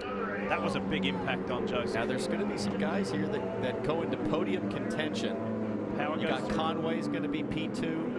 Montoya, I think, is going to end up fourth on this next restart once we get all this cleaned up. You've got Munoz is going to be third, I believe. And Montoya got through there as well. I think right Montoya's going to restart fourth. We're going to see another Colombian battle, I believe. Let's see here. There's Montoya. Oh, that's Huertas. That's Huertas. You're going to have Colombian third, fourth, and fifth on the restart. Now, right here, he's squeezing him, and then he stuffs it in and gets him right in the back wheel. You know, when I look at it from that view, PT, I can see why Hunter-Reay thought that was his chance.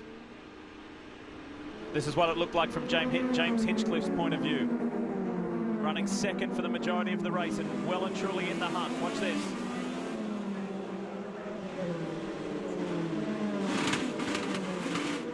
That's not going anywhere. And this is what it looked like for the now race leader, Will Power. Pretty smart driving there by Will. He saw all that happening. You know, I think what happened there is what really threw Hunter-Reay off is the fact that Newgarden faded back over and opened the door sort of unexpectedly. You would expect him to just stay inside and block it. All right, let's go to the Sarah Fisher Hartman camp. Here's Kelly. Yeah, and the excitement's certainly short-lived here. Sarah, if you just watch those replays, what goes through your mind? It's racing, first of all, and everybody's racing hard. I understand that, you know, but what do you do when it's your corner? I think, you know, we need to look at making things clean from here on out. So I'm just sad for everybody here at Sarah Fisher Hartman Racing. They've done an incredible job this year so far. Joseph's a hell of a driver, and we stand behind him 100%. All right, thank you. Marty? Well, let's talk to the man who lost the first and second place cars there, battling for the lead. What was your take when you saw the incident? You need to be a little more patient.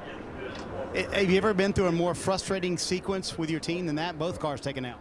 No, it's unbelievable. No, it's a tough one right now. All right, Michael had his head in his hands a moment ago, just couldn't take the disbelief of his cars who'd run 1-2 all day long, Lee, out of it here with just a handful of laps to go. That's two-time winner here as a driver, Michael Andretti, and had 2 cars in the top 3 positions. And he's still got 2 cars left out there, but he is extremely frustrated, as you can understand. There's Michael's son, Marco, heading to the lane. Here's Sebastian Saavedra.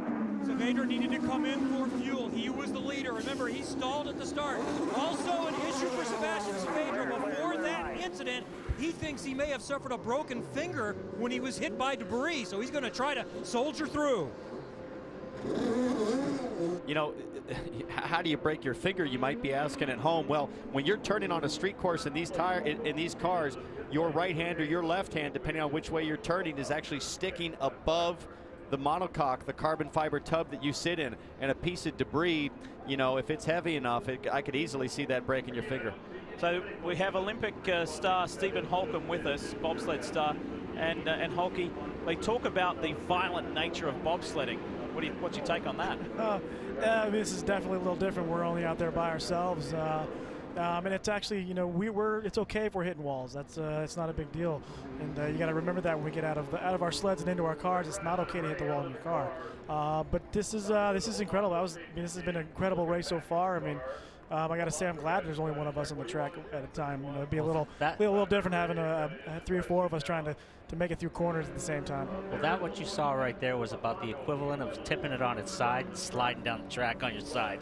That was what it was like for, I guess, if what we were doing, what you do, that's what it's like to slide on your side. I mean, that was incredible. I mean, that was just some great racing. I mean, these guys are pushing it, trying to win these races, and it takes you got to take chances, and sometimes, you know, those chances don't work out. That's unfortunate. Now, Stephen Townsend is doing the Indy 500 this year with KV Racing. Paul, we're not quite sure about yet, so could we do some recruiting? Could Paul Tracy make it in bobsledding, you think? Yeah. I mean, come on out. It'd be a good time. We've had a number of NASCAR. We even had Morgan Lucas come out from, and look at the quads on PT. Look at that. I don't know about that. I'm not a pusher. I just want to sit in the front seat and drive. I'm with you on there. I just you do the pushing. All right, we need to get down to Kelly Stavers. Kelly. Well, Lee, Justin Wilson was one of those drivers who made his second pit stop a little outside of that fuel window. They've been telling him to save as much as they can, but they also said they were going to need about 10 laps under caution to help him get through to the end. This extended full course caution is certainly helping him out, so keep an eye on Justin Wilson, who is currently in 4th place. We'll see if he can make it that much more as we come back to Long Beach for the 40th running of the Long Beach Grand Prix.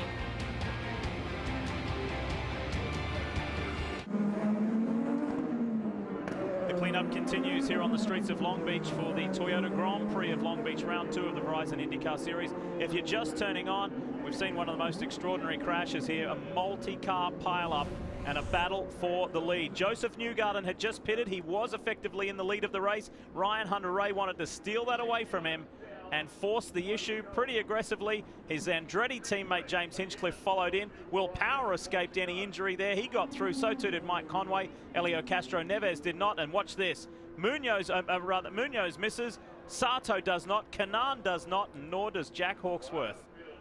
And Juan Pablo Montoya did a very nice job there. Under brakes, avoided everybody. And here it is from Ryan Hunter-Reay's angle. You know, on board with Hunter-Reay, I wouldn't want to be a race official these days, because how is that any different than the Pagenaud situation with Bourdais? You know, look what it leads to. So, gosh, it's so tough to go from, you know, boys have at it to over officiating, and in this case, there's no officiating to be done. All these cars are done. And that Sato's crash was really, really hard. He really did a lot of damage to the car. And he may have been able to pull off his very first win today, but that's no longer not the case, nor for the defending race winner, Takuma Sato. His day's done as well.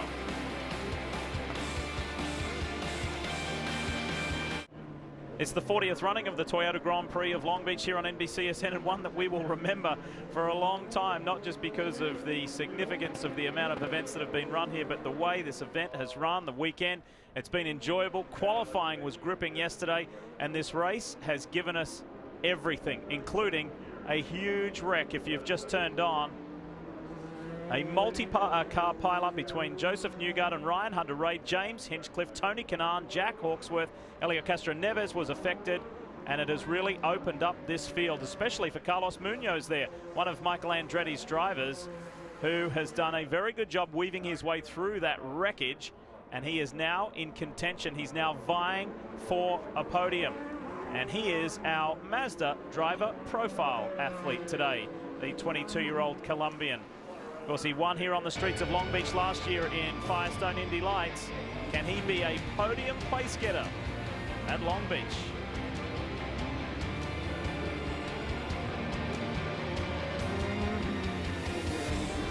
At the perfect time, the yellow is finished. The third full course caution is over. It's time to go racing, and do we race to the end? Whoa, somebody jumped out of the line massively there. That was Carlos Huertas, the rookie. That was Huertas on Munoz. You see him side by side, green car, red car, about 5 back. And I'm pretty sure that will draw a penalty, because Bo Barfield said in the driver's meeting he wanted to see nobody show a nose or pop out of line until the green came out. Exactly, and look at that, Mike Conway wrapped up Will Power. That was a nice move, and now Carlos Munoz in that green and white car putting the pressure on Montoya, Huertas, and Graham Rahal is suddenly back in the mix. Graham Rahal all over the back of Montoya on that restart. Now Huertas, where did this guy come from? Started dead last. Great racer he is. And up front, Justin Wilson putting the pressure on Scott Dixon. Now, importantly, we must note these two guys at the front, Dixon and Wilson, who are duking it out. Oh, they hit! Wilson's over and out. And his suspension's bent. That's him done. Justin Wilson is done for the day. And we were just talking about these guys last pitted on lap 43, so they've got a good 21 laps on these reds. Dixon has been absolute junk on old tires. He's going to be hanging on, trying to save fuel and hope a miracle happens here. Look at Conway. He's gotten around Power, and I think he's going to make a move on Scott on this straightaway. And Will Power will be trying to line up Mike Conway. Here we go, the drag down Shoreline Drive. And Marco Andretti's going to need a new front wing after the contact in the hairpin we just saw there.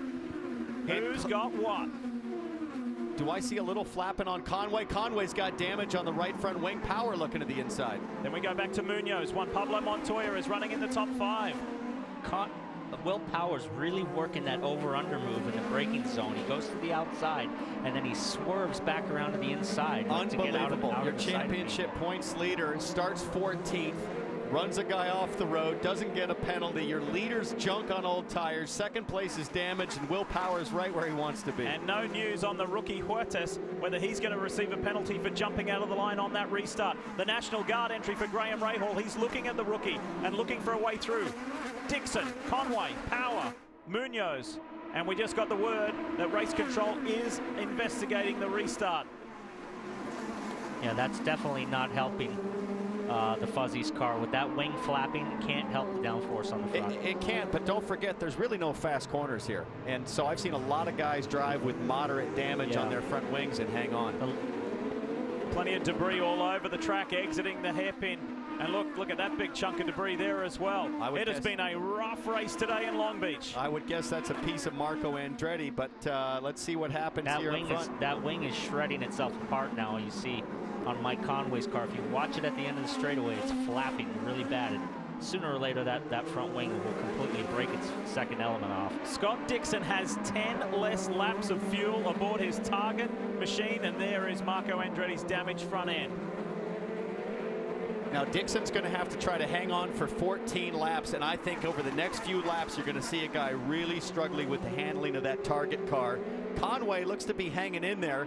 We know he's got the front wing damage, but again, we think Power's in the strongest position here. And how about Graham Rahal running 7th? If these guys falter, he could be in for a podium. And guess what? He's going to be elevated to 6th because news just handed down from race control. Huertas will be handed a drive-through penalty for jumping the restart. Let's take you back just a few laps. This is what happened on the restart lap between Scott Dixon on the left and Justin Wilson on the right. And I don't even think Dixon even knew he was there. You could see his head was turned to the right. He was looking for the corner. You would never think a guy would be out there because your line of sight is looking for the corner. Absolutely no way to pass on the outside of that corner.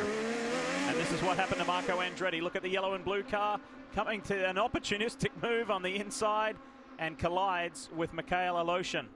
And that really hurts Serbia. As well.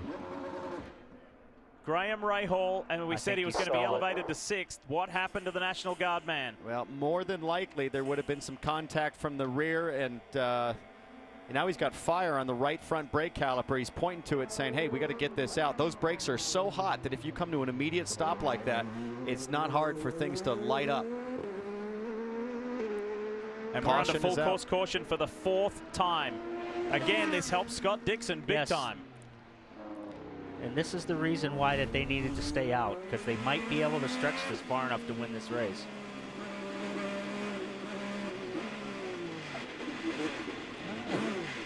Well, somebody hit him. I'm not quite sure who would have been directly behind him. Was it Justin? No, it wasn't Wilson. It was Michaela Lotion was immediately behind him. It almost looked like somebody hit him, didn't it? Because it just snapped right around. Yeah. So what was a great run has come to a very abrupt halt for Graham Rahal. What an eventful day it's been for him. The man who finished runner-up in this event last year. Extremely frustrating practice sessions, qualifying session. However, as Kelly documented earlier, it turned around in the warm-up after massive work at Rahal Letterman Lanigan Racing. However, now it takes a turn for the worst, and guess what? We've only got 12 laps to go. Can Scott Dixon hang on? That's the biggest question that needs to be answered.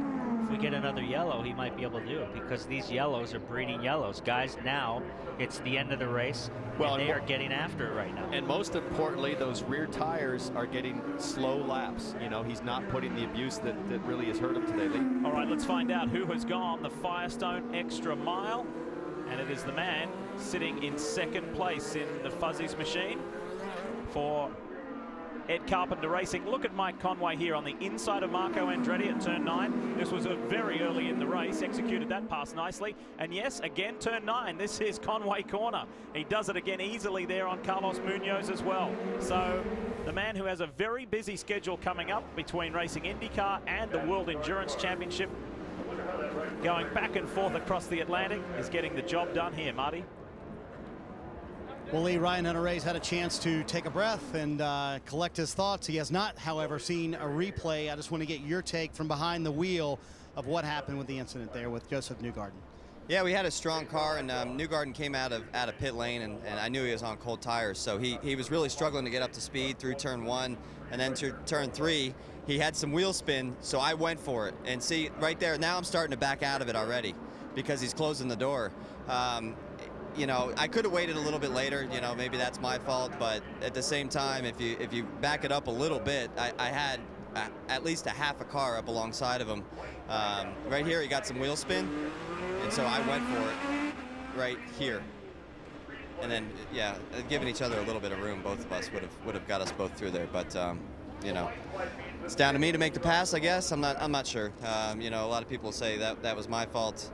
I made the decision at that split second when he had some wheel spin to go for it, knowing that I was on warm tires, on hot tires, and you know, it's the type of driver I am. I go for it. So I feel bad for everybody involved in it. Obviously, it was a bit of a bottleneck there, and it got others involved in it that didn't deserve to be involved in it. That's what I feel, you know, really bad about. But thank you to DHL, Honda. The 28 car was so strong today. It feels, you don't know how down I am about the fact that we're sitting here talking right now and not out there racing. But thanks to all the fans for turning out to this Verizon IndyCar event. It was awesome, as Long Beach always is.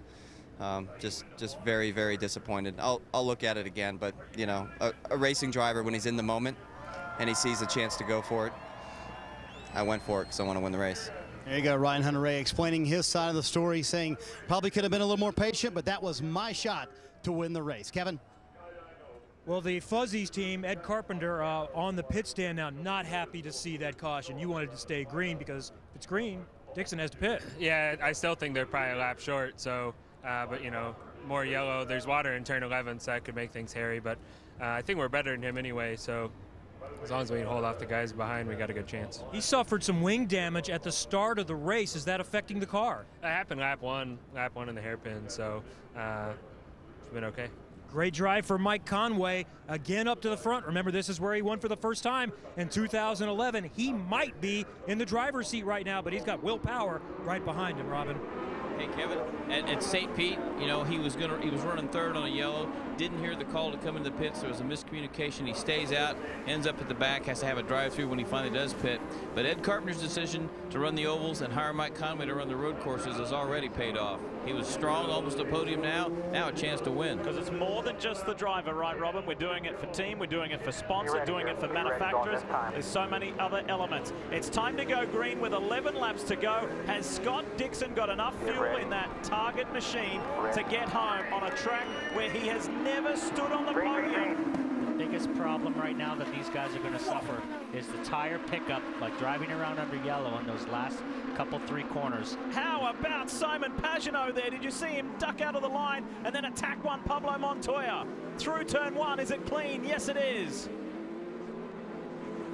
But one of the things that Power and Conway are going to struggle with, no more push to passes left. Dixon has been very thrifty, as he normally is.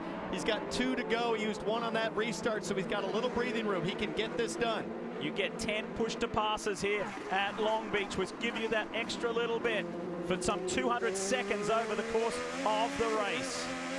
On board with Power, 3rd place. Well, this is a great view because we can see Will pushing hard, and we also have Dixon up ahead. We can see if he's struggling to hold on to those Firestone Reds that now have close to 35 laps on them.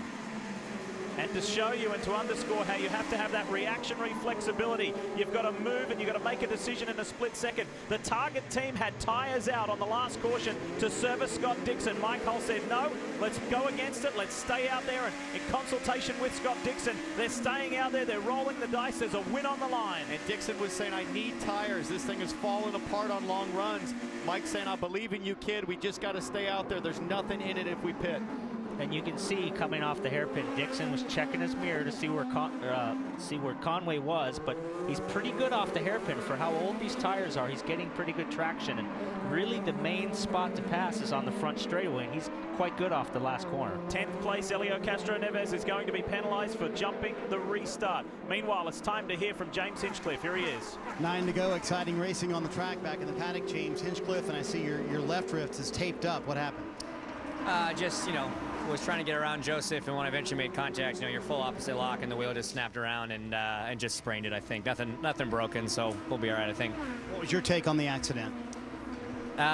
You know, I guess what I got to say is it's a tough break, just because, you know, obviously we didn't have a great start, but we made some moves to get back up into P2 there, and you know, we were chasing Ryan, and the Andretti Autosport cars were rocking it, and to be running up front in the UFD car, we were so happy. And I guess at the end of the day, patience is a virtue, and someone wasn't very virtuous today, and it cost both of us and this team a lot. So I'm pretty disappointed. It was a rookie move, and I feel bad for Joseph and Tony and everybody else that got involved. It just sucks to throw away such a strong race that we had going. So, but we'll live to race another day. We'll bounce back and get the United Fiber and Data car back up there again. Tough to take for this entire Andretti Autosport team. Again, Hinchcliffe with his entire left wrist wrapped up, Lee, but he said he does not think it's broken. He'll have it x-rayed this week. There's still one Andretti Autosport car left in the fight, and it runs forth, that green and white car of the 22-year-old Colombian Carlos Munoz. He's in the mix. He's leading fellow Colombian, one Pablo Montoya, who's back there in 4th spot. But at the front, it's Ganassi, Ed Carpenter Racing, Penske, and then Andretti Autosport. Which is a half lap short. This reminds me of the qualifying on pole day for the Indianapolis 500, where Ed Carpenter took on the big teams and won. And now here's Scott Dixon. You just heard Mike Hull on the radio saying the fuel number he hit on the last lap leaves them a half lap short of making it to the end, but he's got the whole field on the back of him. How do you save fuel? You cannot save fuel now, but you can see he gets off that last corner quite well, but Mike Conway is attacking him from turn 1 all the way back to the hairpin. So the harder he pushes him, the more fuel he's going to have to use. And Scott Dixon is one of the best in this field at fuel economy. It goes all the way back to the days where he did days and days and weeks of testing for Toyota when they first came into the series, and he said that's where I learned to be gentle on that throttle. He is good at saving fuel. He is good at managing drama, but there is nothing like the drama he has now. Watch him try to manage the tires as well. That handling is going away from him. Conway's all over the back of him now. You won't find a driver that is more cool under pressure than Scott Dixon. Yeah, but how much is can probably right now under the most pressure that I've ever seen him under in his career.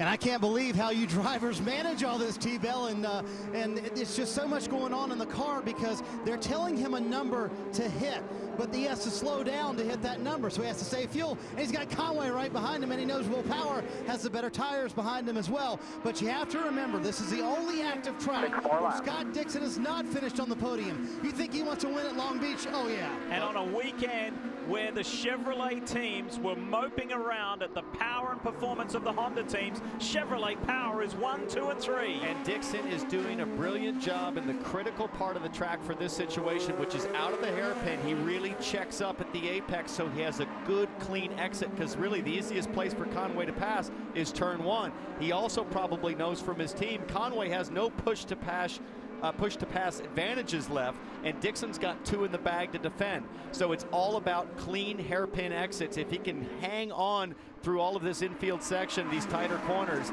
keep doing that in the hairpin, he's got a great shot. And look at this, you can throw a blanket over the top 7 cars. Any mistake of Conway trying to make an aggressive pass can cause the same thing that happened with Hunter Ray, and any of these cars can win in the top 7.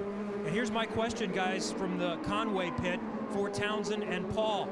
Thinking that he may have to pit, how aggressive is Conway until we get to the final couple of laps? Does he just want to keep power in front of him and stay within range in case Dixon can't make it on fuel? Why risk the chance? Well, here's the deal, Kevin, because if he pushes, Dixon has to use more fuel and, of course, has to use more tires. But if he can keep Dixon forced to burn the fuel, he's going to have to pit or he's just going to run out. Kevin, if it was me, I would be all over Dixon like a cheap suit, which he is doing right now. We haven't seen you drive like that, Paul Tracy, before, have we? You were wearing a cheap suit earlier. You got to get a Robert Graham, my man. Look at this. Scott Dixon, Mike Conway, Will Power, Carlos Munoz, Juan Pablo Montoya, Simon Pagino, the rookie, Michaela Lotion, Oriol Servia, Marco Andretti, and Sebastian Saavedra. That's your top 10. We're going to see the Iceman. Will he melt out front? Dixon is doing a good job. The 3-time champion, as Marty said earlier, has never even stood on the podium here at Long Beach. It's a track that just hasn't gelled with him. Maybe today is that day. Now the guys that could force the mistake that might come is a Montoya or maybe a Munoz. They've got the win in sight, but it's not going to happen staying in line. They're going to have to make something happen and happen soon. This kid driving the Sensei entry, the green and white car for Andretti Autosport, Carlos Munoz, showed what he's made of last year at the Indianapolis 500 when he finished runner-up. He was sensational.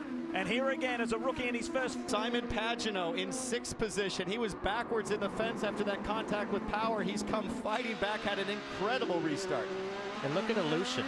We haven't talked about him all day. He was running at the back of the pack all day, currently 7th. And watching this race in front of him, I tell you what, you're going to learn a lot right here. Has to add to the drama further for Scott Dixon. Mike Hull just told him on the radio again, Scott, you're still half a lap short. You've got to get me something somewhere. What a debate for this guy. He needs to slow down, but he needs to keep the lead. If I could punch the guy on the stand right now, I would. It's like, I know I need to save fuel, but I'm in it to win it. 3.5 laps to go on the streets of Long Beach. Everybody's been talking about the Bahrain Formula One Grand Prix of a week ago. How about this Verizon IndyCar Series race? You couldn't ask for a better finish. And lurking just at the back of this freight train is Oriol Servia, who's just been flawless all day long. So if anything happens, if there's a big misstep, he could inherit a podium. Juan Pablo Montoya. You got 2 Penske's in the top 5. 3 laps to go. Everything looks good here. Tire pressures are good. Everything looks good. 3 to go. Montoya is back where the dream career started. And speaking of one of his oldest rivals, Scott Dixon, as Will Power fends off Munoz. Look at the average finish for Scott Dixon here on the streets of Long Beach, higher than 15th. He's in the lead at the moment. Power's coming under increasing pressure from the rookie. They're starting to stretch away from Power. Power looks like he's starting to struggle a little bit. The championship leader sitting 3rd. This may now be a 2-horse race. Dixon and Conway, the Kiwi and the Brit. I get the feeling that Conway can see that they're weak. We're hearing that somebody's laying out. Is that Dixon? Ganassi. It's Ganassi. What would you do here? Well, I wonder if they say you're going to be a half a lap short, if it really means you're more like 2 laps short, so you're not letting your competitors know if they're monitoring the scanner that you really have no chance. But let's find out. I think with the cars that are running now, whether you pit or not pit, you're going to finish in the same position. If it was me, I would stay out to the end, and if I ran out of fuel, you're going to finish 15th. If you Pit on this lap. Pit now. Pit now. Oh, Dixon's in. The race leader is in. So half a lap was a joke. They weren't close to making it. Now Conway's got clean air, and well, I expect him to just be a rocket ship here, and Power's going to try to hang on. I completely agree with you. I think you're going to see Conway just stretch away from Power now. There is Ed Carpenter of the Fuzzies Ed Carpenter Racing Team. Mike Conway has won here at Long Beach, and he's won at Detroit. Is Will Power going to push him? Can he do anything? Can Power get back-to-back wins and keep this victory streak, this successive roll going? Conway, Power, Munoz, all 0 push-to passes remain. One Pablo Montoya, one left. When's he going to use it? Well, he's got to use it here pretty soon. I'm sure he doesn't want to be beaten by the younger Colombian. He wants to teach him a lesson, get himself on his first podium, which would be a great result for him coming back. Conway, Power, Munoz. Will that be our podium in that order? Coming down to the final run. Will Power won the final 2 races of 2013. He won the season opener at St. Petersburg. Can he keep this streak going? Flag, white flag. Well, You last are lap the to leader. go. He's going to have to close this gap here with a very deep turn 1 brake zone. Let's see what happens. He told Marty Snyder earlier, I'm just in a different mindset now. I'm going for the win. I'm not counting points. I'm not thinking where I am in the championship. It's all about victories. Lee, I'm watching Mike Conway's car, and man, it looks hooked up. It looks like he is just managing this gap. He's got no issues on balance. Great grip out of the Fuzzies car. And man, Will Power's going to have to pull off a miracle here. There was some radio transmission issues aboard the Fuzzies Chevrolet for Mike Conway at St. Petersburg a couple of weeks ago, and he missed the pit box to come in and pit when it was time under caution. Then he passed the safety car. It all kind of went wrong when he was headed for a podium. Maybe he was headed for a win. Well, it's all gone his way today with good passing, a cool head, and he's held off the challenge. He's put the pressure on when needed, but this is going to be a marvelous moment, and the strategy from Ed Carpenter to put a road and street course specialist in has paid off. For the 2nd time in his career, Mike Conway is victorious on the streets of Long Beach. Woo! You got it, buddy. You got it. How about that? He takes the Fuzzies Vodka Ed Carpenter Chevrolet to victory lane. Thank you so much. Wow, for a guy that was almost out of IndyCar racing altogether, he didn't want to race on ovals. You can just tell sheer joy in his voice. He loves winning here. And he's going to be the busiest man in motorsports in the next few weeks. He's off to Silverstone next weekend to compete in the World Endurance Championship. He's back for Barber. He's back to the World Endurance Championship. He's back to do the Indianapolis Grand Prix. A very busy man, but right now he's a victorious driver in the Verizon IndyCar Series. You're watching NBCSN's coverage of IndyCar, brought to you by Toyota. Back at the streets of Long Beach, the 40th Toyota Grand Prix of Long Beach, where Mike Conway is a winner for the 2nd time here, the 3rd time in his career. And Ed Carpenter's decision to step out of the cockpit outside of the Olds pays off in just the 2nd try. Conway riding the Lara chassis, celebrating with the boss. What a run for Mike Conway. Mike, you are as calm, cool, and collected. We joke about your pulse is always at 40. You've got to be fired up. I can't believe it. I can't believe I'm actually here. I mean, wow, just awesome job by the team. We just really hung in there all day. You know, we weren't sure what we had, but just hung in there all the way at the end, and it just seemed to come to us. And just fantastic job by the boys, all the Fuzzy crew. I can't believe it. 2 times Long Beach winner. It's unbelievable. It's just so good to be back here. My ugly face is over there somewhere, so there can be 2 of them now. I talked to you after just about every session. I never sensed that you had confidence that you could run way up front. You thought you could make something out of it, and then you add in you broke the front wing at the beginning of the race. How are you here? Yeah, I mean, as you say, you never know where you're going to be, so you just got to push as hard as you can all the time. All the way to the end I pushed. I knew Will was going to be close, and he was good off the last corner, but I knew I just had to keep it clean there. I wasn't sure if Scott was going to pull in. I couldn't see him saving fuel, and the guys were like, oh, he should be saving, and I was like, oh, no. But a second would have been good anyway, but man, I can't believe it. second place, and yeah, I mean, I had so much drag off that front wing, but awesome. Would you have tried to pass him in the final 3, 4, 5, 6 laps, knowing he might have to pit? Did you just want to pressure, or would you have taken the chance? I was thinking about it at the beginning. I mean, I got close a couple of times, but then after that, it was hard to get really close enough for a pass, and my overtakes were finished. So I couldn't really get close enough, to be honest, and I wouldn't have risked it. But I couldn't see him. I didn't really know if he had to save fuel or not. The guy was telling me he had to, so I just stayed behind him and hoped that he pulled in, and then he did 2 laps to go. So it was like a gift from up off. And obviously we lost some contenders with the crash up front and then the near track blockage.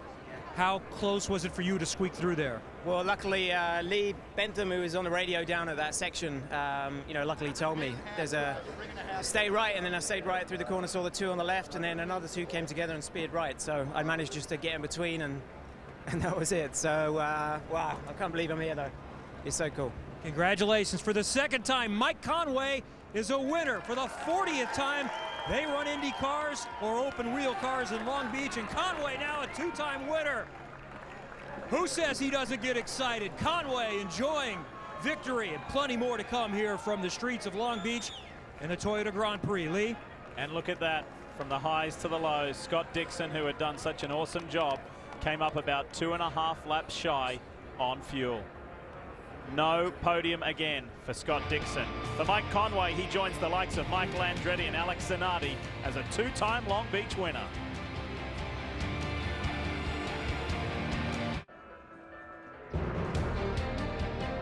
The second largest seaport in the United States, Long Beach. It sees plenty of traffic on the water, and it did today on the road. What a day for the 40th running of this famed event, and Mike Conway comes out on top yet again, and Will Power a first in race 1, a second in race 2, and Carlos Munoz, the standout rookie, who gets his second podium in just his 5th IndyCar start. How about that? Let's hear from the man who finished runner-up and leads this championship, Will Power with Marty.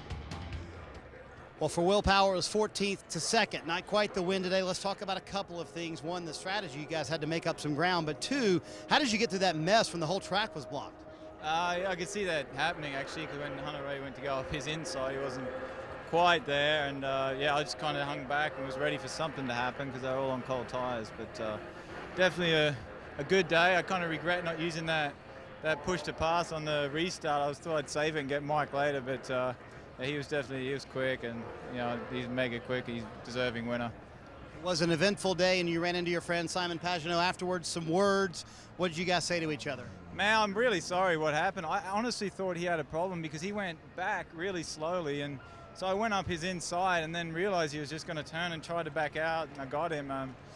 Yeah, my bad. Like, I feel bad. I mean, man, I don't like to be raced like that, and I'm surprised I didn't get a penalty, but yeah, and I honestly thought he had a flat tire or something because he was really slow, and I didn't understand why. I just thought he had a problem, but yeah, my bad. He seemed quite angry. Did he not want to hear of your apology? Well, he should be angry. Man, I'd be the same. Will Power starts the year off with a win and a 2nd place here today. Lee? And a big bag of points, but as you can tell, they're very apologetic, Townsend.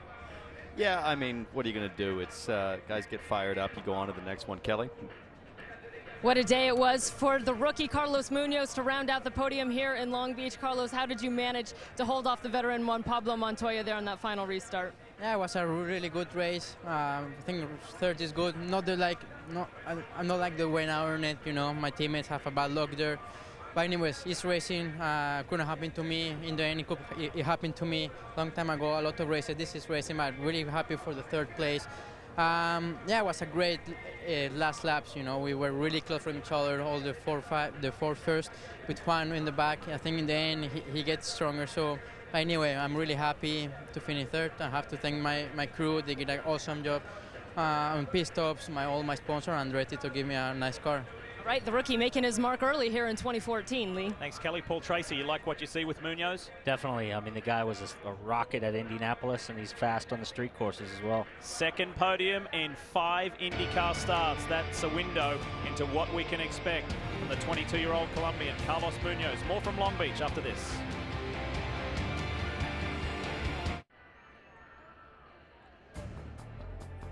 What a weekend we've had here at the Toyota Grand Prix of Long Beach. The Who's, Roger Daltrey, Olympic legend Stephen Holcomb. Everybody's had a fantastic time, I think, except for Target Chip Ganassi's Scott Dixon. Here he is. Well, Scott, you were in the driver's seat, but we knew you had to save fuel. Just needed one more caution. Yeah, we were only about a half a lap short, but you know the last thing I wanted to do was run out of gas in front of the whole field and maybe cause a big accident. And you know, I really want to apologise to Justin. I got to look at what happened there. I didn't expect him to be on the outside of me in turn 8. You know, you're looking to the right, and obviously got into him. I only felt a little tap there, but apologise to him and his whole team there. But yeah, we just had a really kind of a messy day. With we caution with board A, like lap 25 or 26, we tried to stay out to jump quite a few cars, and that caught us out there. We cycled to the back, and then we had some anti-stall issues. But it was a fun day, some exciting racing. But we were about a half a lap short, and it was pretty ambitious. Thank you, Scott. Could have won. Instead, Scott Dixon finishes 12th. Well, from 16th at the start to 4th place for Juan Pablo, what a turn of events for you this week. Most importantly, you got through that chaos that we saw in the turn. How did you manage to eke your way through there? Well, it's kind of funny because I saw the yellow flag. It just came out, and I went to map 8. And you don't know, is it a car just on the end? So I backed off a little bit, went through there. I'm like, oh, clutch, turn, brake, try to avoid it. But I'll tell you, to everybody in Team Penske this week did an amazing job. My Verizon Chevy's been pretty outstanding today. We had a really quick car. It took a few laps to come in, but it was really, really good. We needed a good finish, just something to build on, and that's what we got to be doing. I don't feel like I'm 100% yet, but I feel like I'm going in the right direction. Yeah, even before that, we saw you working your way through on the opening stint on those red tires. How much more comfortable are you with them? I'll tell you the truth. I paid the price in St. Peter, and I learned my lesson. So here we went the other way, really conservative, and I underdrove him the whole stint, and I felt like I did a good job. When it took them a few laps to come in, I was like, I'm on reds. Why I'm not really gaining on anybody? And all of a sudden, they clicked in, and it was great. All right, Juan Pablo Montoya looking like the man of old out there today. Thanks. It sounds like he's enjoying his time as well and being open and honest with us about his experience at St. Pete, and a very productive run here for the man who won in 1999. But today, it's Mike Conway's day. We'll wrap things up when we come back to Long Beach.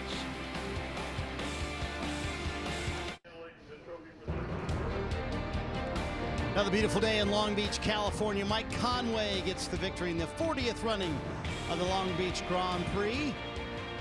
Fun race and a lot of things going on. It was a very intense day. This is friends, Will Power and Simon Pagenaud, having a little discussion after the race. And I don't know if they're friends any longer. We have caught up with Simon Pagenaud, and let's chat about what exactly happened with you and Will in the discussion after the race, and what did you guys get done there?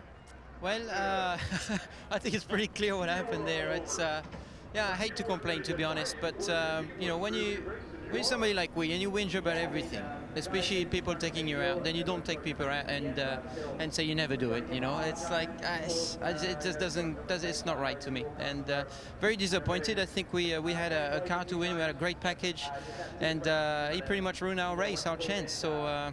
As you can imagine, I'm very disappointed in that. But there you see you wagging your finger at Will Power as you go by. It's the right finger. I was very careful with that. Well, what happened in the incident? You guys are former teammates and fairly good friends. We were very good friends until now, I guess. We won't be going on vacation together, I guess. But I don't know, man. It's just, one of those things. He said you slowed down dramatically, he said. Racing, green flag, and I slowed down. Good for him. And he didn't seem to want to hear his apology either, did you? Did I want to hear his apology? I think it's a little late for that. So, it just ruined my race, as you can imagine. I'm disappointed, but I'm going to move on that. I mean, it's done. I got P5, which isn't bad considering the situation. From last to P5, too. That's impressive. The car was fast, man, and that's why I'm disappointed. But the SPM team was awesome. Honda was great, and we are P5. pretty good start of the season, and hopefully we can win when we have a good car like this again soon.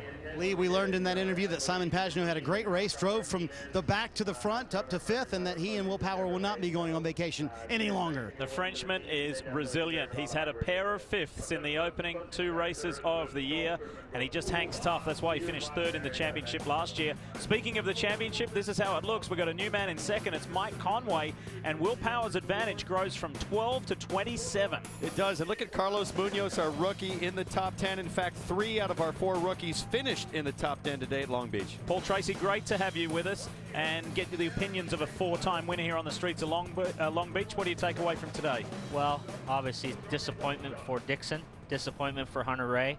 A fantastic drive, I think, for Montoya. He was 8th now in the points, and he had a bad run in St. Pete. So a solid building block for him, but look at Mike Conway. Small team, little small team, 2-time winner now. Incredible. You like this seat? We look forward to seeing you back here on NBCSN later in the year. Well, it's hectic. It's something I'm not used to, but hanging out with you guys is pretty cool. That's PT Paul Tracy. We thank him very much. And stay tuned. A reminder that Mecum Prime is next, and the Verizon IndyCar Series continues here on NBCSN in 2 weeks. It's Sunday, April 27 at 2:30 Eastern.